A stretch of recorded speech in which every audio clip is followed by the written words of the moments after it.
রাঙামাটি শহরের বিজন সরণি সড়কে এই ভবনে চলছে কর্মসংস্থান ও জনশক্তি কার্যক্রম। অথচ যেখানে বেশিরভাগ টেবিলেই নেই কোনো স্টাফ, মাত্র 2 জন স্টাফ টেবিলে ঘুরে ঘুরে সম্পন্ন করছেন দাপ্তরিক কাজ। 17 পদের বিপরীতে কর্মরত মাত্র 3 জন। জরাজীর্ণ এই অফিস দেখেই বোঝা যায় জেলার জনশক্তি রফতানির অবস্থা।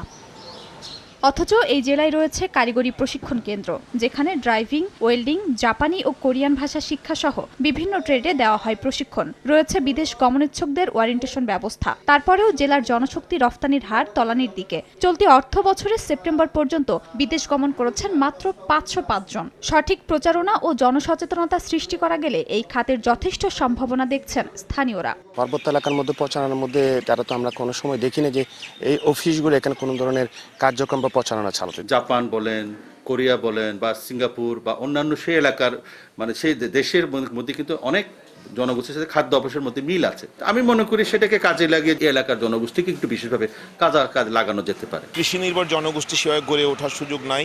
দ্বিতীয়ত হচ্ছে শিল্প কারখানা নাই এখানে, যেখানে মানুষ কর্মসংস্থান হবে। সেক্ষেত্রে বিদেশে তাদেরকে প্রশিক্ষিত করে পাঠানোটাই সবচেয়ে গুরুত্বপূর্ণ একটা অর্থনৈতিক শক্তি হিসেবে গড়ে ওঠার সুযোগ আছে। তবে সীমাবদ্ধতার পরও এই খাতকে এগিয়ে নিতে কাজ চলছে বলে জানান সংশ্লিষ্ট কর্মকর্তা। আমাদের উপজেলা পর্যায়ে কোনো অফিস নাই। এই সীমাবদ্ধতার মাঝেও আমরা বিভিন্ন উপজেলা পর্যায়ে, ইউনিয়ন পর্যায়ে আমরা সভা, সেমিনার এবং প্রচারের মাধ্যমে তথ্যপাত্রগুলো আমরা তুলে ধরছি, যাতে এই সেক্টরকে আর এগিয়ে নিয়ে যায়। কর্মসংস্থান ও জনশক্তি অফিসের তথ্য মতে বর্তমানে রাঙামাটি জেলায় 10,072 জন প্রবাসী রয়েছেন। সময় সংবাদ, রাঙামাটি।